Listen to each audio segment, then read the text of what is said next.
Bonjour à toutes et à tous et bienvenue dans ce nouveau numéro des entretiens Pela Pelaka.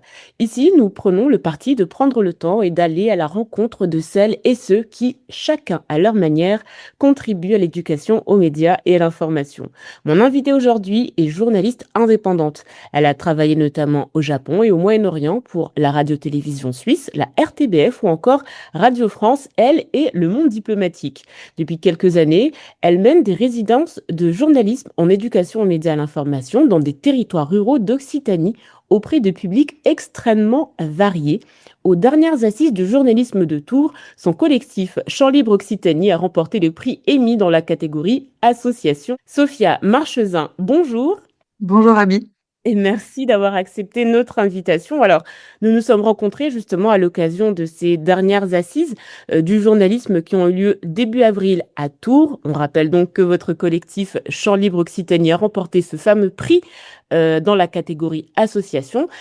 Qu'est-ce que ça vous a fait, après avoir pitché, eh bien, de remporter ce prix? Déjà évidemment une énorme fierté.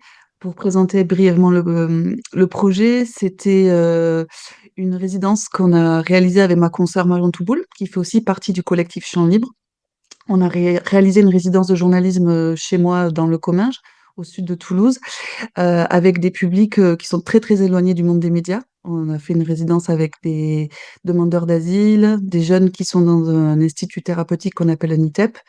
Et donc, quand j'ai reçu ce prix, je me suis dit: «Waouh, c'est pour eux évidemment et pour elles que je le fais et c'est à eux et à elles que je pense» parce que c'était quand même assez improbable que, ces jeunes reporters, ces nouveaux reporters, enfin ces jeunes qu'on a formés, ces adultes, soient valorisés, entendus en dehors de notre région, quoi. Donc c'était évidemment une très grande fierté. Est-ce que ce projet, est une vitrine de ce que vous faites au cours de vos résidences ou alors pas du tout? Selon les personnes que vous rencontrez, vous créez, une offre différente? Comment ça se passe justement ces ateliers avec votre association? Moi, je mène pas mal d'actions EMI, via, l'association, Champs Libre. Juste pour préciser, Champs Libre, c'est avant tout un collectif de pigistes. On est 10 journalistes, implantés dans les différentes, voilà, différents départements d'Occitanie. On vit quasiment tout à la campagne. On a fait le choix, hein, de vivre à la campagne et donc, on est avant tout journalistes. On fait pas que des actions EMI. Et quand je fais des actions EMI avec Champs Libre ou avec d'autres structures, parce que je m'associe à d'autres associations aussi pour faire des actions, à chaque fois, je co-construis les projets avec, les publics que je vais rencontrer. Donc, c'est toujours bien sûr différent. Ça dépend du territoire aussi, ça dépend des personnes qui demandent à ce que j'intervienne ou pas, dans leur établissement scolaire, par exemple. Ou, si c'est moi qui propose une intervention, c'est évidemment autre chose. Enfin voilà, à chaque fois, il y a rien qui est il y a pas de modèle, hein, type de résidence ou d'atelier, de journalisme. C'est toujours en fonction, bah, parfois de mes envies aussi, mais aussi des rencontres que je fais, que je crée, ces projets-là, quoi. L'argent, c'est finalement le nerf de la guerre et c'est vrai que, pour l'éducation, aux médias, à l'information, on en parle aussi de plus en plus, comme un complément, pour beaucoup de journalistes pigistes, mais aussi comme un revenu à part entière, de plus en plus. Vous, comment vous vous situez, par rapport à ces résidences? Est-ce que c'est quelque chose dont vous, vivez? Ou alors, c'est vraiment, enfin, vous espérez en vivre? Comment l'EMI, financièrement contribue à la fin du mois pour vous? Mais clairement, alors ça dépend. Il y a en fait, moi, ça fait 4 ans que je fais de l'EMI. Hem, Au début, pour me lancer, on va dire, dans la création d'ateliers, parce que c'est quand même un métier, je trouve, d'être intervenant EMI et c'est pas évident de savoir se présenter devant une classe et d'animer 20 heures d'atelier, par exemple, ou 2 heures même. Moi, j'ai fait une résidence de journalisme financée par la DRAC Hauts-de-France à Maubeuge, justement. Et ça m'a permis de rentrer directement dans le bain. Une résidence qui était extrêmement bien payée. Hem, J'étais autour de 3 000 € net par mois, c'est énorme. Hem Et donc ça, là, je me suis dit: «En effet, il y a quand même, c'est un bon complément, hein, de faire ce genre de résidence-là à côté des piges qui sont, souvent ridicules».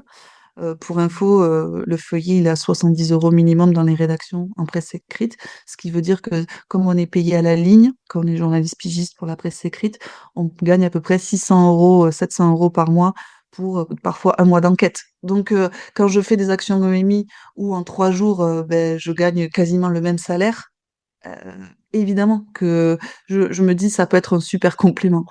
Donc les bourses, ça c'était un premier moyen, en tout cas d'avoir des bons financements, les bourses financées par la DRAC. Ensuite, il y avait le Pass Culture. Jusqu'à l'année dernière, c'était quand même aussi un très très bon moyen pour moi d'intervenir dans des établissements scolaires essentiellement autour de chez moi. Euh, Via une association qui s'appelle La Chance à Paris, La Chance pour la diversité dans les médias, qui m'a permis d'être journaliste grâce à une prépa qui aide voilà, des jeunes étudiants à rentrer dans les écoles. Mais aussi, il y a une deuxième casquette dans cette asso, c'est la casquette EMI. Bref, du coup, je travaille beaucoup avec eux. Ils font beaucoup d'actions qui sont financées par le Pass Culture. Et paf, le Pass Culture est quasiment disparu cette année. Et l'année prochaine, on ne sait pas si ça va continuer. Et si on a un gouvernement de droite, plutôt d'extrême droite qui passe, on ne sait absolument pas non plus, bien sûr, si ça va être maintenu. Et donc tout ça fait que c'est un modèle économique extrêmement fragile. Moi, je demande quand même au maximum d'être salarié comme pour les piges, puisque normalement les rédactions ne sont pas censées nous payer autrement qu'en salaire. Mais j'ai aussi créé une micro-entreprise pour les actions où vraiment j'arrive pas à trouver du portage salarial ou voilà, où je suis obligée de venir aussi avec juste sans être épaulée par une association toute seule à titre individuel et quand on vient me chercher comme là dernièrement à Maubeuge, c'était financé par ce qu'on appelle la Cité éducative. C'est une structure locale dans le Nord qui finance beaucoup de projets d'action culturelle et de médiation culturelle et médiatique du coup, journalistique. Et donc là voilà, là c'est un financement qui était d'une fondation locale dans le Nord. Alors, vous l'avez, vous-même évoqué, vous avez fait le choix de retourner à la campagne. On a aussi expliqué que vous avez un peu, parcouru le monde. Pourquoi ce choix finalement de revenir, aux sources, si je puis m'exprimer ainsi et finalement d'exercer depuis un endroit où très peu de journalistes décident de rester? Ou même de venir? Oui, oui, oui, oui, de venir. Bah, déjà, là, j'habite dans un petit village de 1000 habitants, au pied des Pyrénées. Je crois qu'il y a quasiment aucun journaliste professionnel autour de moi, à part ma consoeur Élodie Potente qui habite à Saint-Gaudens à 20 minutes. Enfin, s'il y a aussi des journalistes de la Dépêche, mais souvent ils viennent de Toulouse. Et quand il y a une actu chaude, évidemment, il y a des journalistes de Paris qui viennent. Donc sinon, on est quand même assez isolé. Il y a beaucoup je sais pas si ce sont des journalistes, mais des gens qui écrivent aussi dans des médias locaux de manière gratuite. Donc, ils sont pas forcément formés et rémunérés.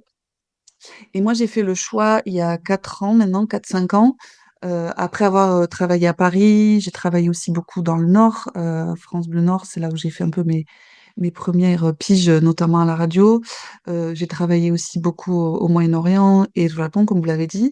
Et quand j'ai fait le choix de revenir chez moi, alors déjà c'était pendant le Covid. Euh, Ensuite, je savais que j'avais pas les moyens de revivre à Paris en tant que pigiste. Euh, à Tokyo, j'avais énormément de travail. Je savais que ça allait être plus dur dans mon Gers natal, mais quand même, j'ai fait, voilà, ça me semblait important de rentrer à la maison. Et puis, je crois que moi, j'ai grandi vraiment sur une colline au fin fond de, de la campagne. Et j'aime beaucoup vivre en ville. J'ai adoré. Mais je ne me sentais pas de. Voilà, pour moi, mon espace, on va dire, vital, c'est aussi la ruralité, quoi. Donc, ça me semble évident à un moment de revenir chez moi après 15 ans de vadrouille enfin 10 ans. Et puis voilà, après, oui, il y a eu plein d'opportunités aussi qui ont fait que je suis restée plutôt à côté de ma maison et que j'avais envie aussi de refaire un retour parce que ça m'intéressait aussi de faire du reportage et des actions EMI, notamment avec des gens autour de chez moi, des gens de mon village, montrer aux jeunes aussi, aux adolescents que quand on est fille de maçon, un jour on peut travailler à Radio France. Enfin, c'est pas une histoire de modèle, hein, mais c'est qu'il y a très peu de modèles. En fait, moi, quand j'étais jeune, journaliste, jamais j'aurais imaginé que je pouvais faire ce métier parce que je suis issue d'un milieu plutôt populaire et que du coup, mes parents ils n'avaient pas le bac et que c'était un impensé ce métier-là. Donc aujourd'hui, quand je fais des interventions EMI ou quand je fais du reportage avec des ados notamment, ben, je leur dis, vous voyez, il y a quand même des passerelles, des possibilités d'aller dans des voies qui nous semblent un peu irréalistes ou inaccessibles, quoi. On sait qu'il y a une certaine méfiance, défiance même, à l'égard des médias. Vous, quel accueil vous recevez, des personnes que vous rencontrez, habitants, élus ou même institutions?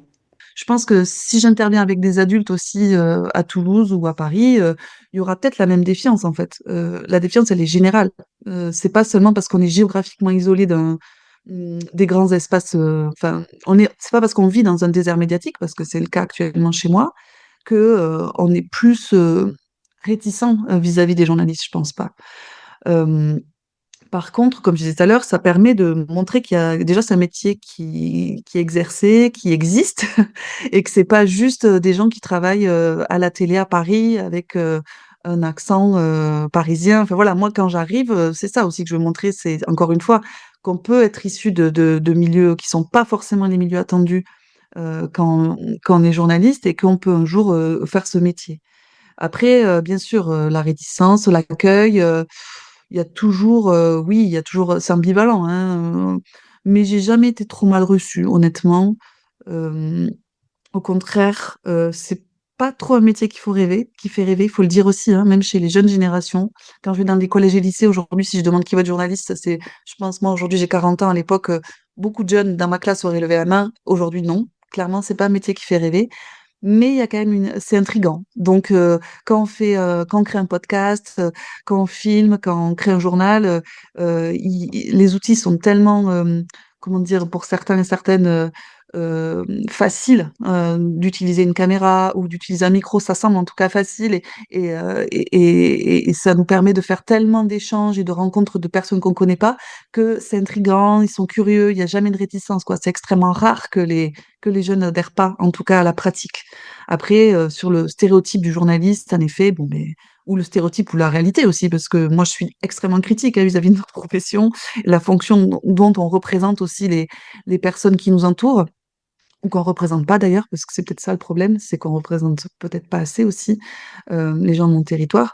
Ben bien sûr, là-dessus, j'en discute et on en débat et il y a beaucoup de remarques que je partage aussi, de critiques que je partage, vis-à-vis de cette défiance-là, quoi. Et est-ce qu'il y a des moments où ça passe pas? Avec, les publics, enfin peut-être sur, pas forcément sur le métier, mais sur la façon de travailler, sur certains sujets aussi? Est-ce qu'il est arrivé un moment où il y a eu une confrontation, des débats houleux ou même, voilà, des idées qui, s'entrechoquent et qui font que là, il Ah faut qu'on oui, s'arrête? non, alors on va pas s'arrêter, au contraire. Moi j'adore quand je suis percutée aussi. Bien sûr que souvent enfin, j'arrive pas avec la posture de la sachante, mais quand même, une journaliste arrive, dans la classe. Donc du coup, ah ouais, journaliste, ça intrigue et ma parole, elle est bien écoutée aussi, je pense, parce que forcément j'ai une posture, hem, on se dit: «Ah oui, elle vient de notre milieu ou et elle va nous apprendre des choses» et voilà. Mais je fais jamais la morale, évidemment. Un exemple, la semaine dernière, j'étais à Maubeuge. Je vais beaucoup à Maubeuge dans le Nord, j'adore ce département, j'y suis extrêmement attachée, même si je viens du Sud-Ouest, voilà, c'est là où j'ai fait mes premières armes, comme je vous disais tout à l'heure, dans le journalisme et j'y reviens régulièrement. Hem Et on a travaillé sur le sexisme, mais pour pas aborder frontalement la question parce que je savais que dans la classe c'était tendu. Je parlais des relations amoureuses entre les garçons et les filles, entre les bien sûr aussi, hommes-hommes, femmes-femmes, toutes les relations hétéros et gays et parler d'homosexualité, c'était extrêmement tendu.